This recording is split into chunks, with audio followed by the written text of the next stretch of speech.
বিশ্বের দুই মোড়ল, একজন মার্কিন প্রেসিডেন্ট ডোনাল্ড ট্রাম্প, অন্যজন রুশ প্রেসিডেন্ট ভ্লাদিমির পুতিন। একজন বলেছিলেন তিনি ক্ষমতায় গেলে ইউক্রেন যুদ্ধ থামিয়ে দেবেন, অন্যজন পশ্চিমাদের মুখে চুনকালি মেরে বছরের পর বছর জিইয়ে রেখেছেন আগ্রাসন। সেই দুই নেতা এবার বসতে যাচ্ছেন এক টেবিলে। আলাস্কার জনবহুল শহর অ্যাঙ্করেজে বৈঠক করবেন ট্রাম্প এবং পুতিন। কি হবে ওই বৈঠকে তা নিয়ে চলছে জল্পনা কল্পনা বিশ্ব গণমাধ্যমে। জানা গেছে রুদ্ধদ্বার বৈঠক করতে পারেন দুই নেতা। তাদের আলোচনার উপরই নির্ভর করছে ইউক্রেনের ভবিষ্যৎ, বিশ্ব রাজনীতির অনেক কিছু। সম্প্রতি ফিলিস্তিনি অঞ্চল পশ্চিম তীরের আদলে ইউক্রেনের কাছ থেকে দখল করে নেয়া ভূখণ্ডের দাবি করেছেন প্রেসিডেন্ট পুতিন।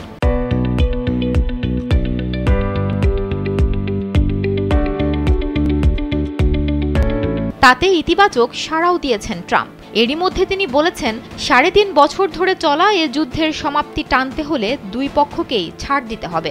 ইউক্রেনকে যেমন কিছু ভূখণ্ড ছেড়ে দিতে হবে, তেমনি রাশিয়া যেসব ভূখণ্ডের দখল নিয়েছে সেসবেরও কিছু ছাড়তে হবে। পুতিনকে বিভিন্ন নিষেধাজ্ঞা দেওয়ার পরও পুতিন ইউক্রেনে হামলা চালানো বন্ধ করেননি, বরং নেতানিয়াহুর গাজা দখলের স্টাইলে ইউক্রেনে ঘাঁটি বসাতে চাইছেন তিনি। মার্কিন গণমাধ্যম দ্য টাইমসের প্রতিবেদনে বলা হয়েছে, পশ্চিম তীরের অনুকরণে ইউক্রেন দখল করতে মার্কিন প্রেসিডেন্ট ডোনাল্ড ট্রাম্পকে প্রস্তাব দিয়েছেন পুতিন। বিশ্বের দুই মোড়ল ট্রাম্প এবং পুতিন এই প্রস্তাবে সম্মত হলে ইউক্রেন তার বিস্তীর্ণ অঞ্চলের সার্বভৌমত্ব হারাবে। যদিও এ কথা সম্পূর্ণ অস্বীকার করেছেন হোয়াইট হাউসের ডেপুটি প্রেস সেক্রেটারি অ্যানা কেলি।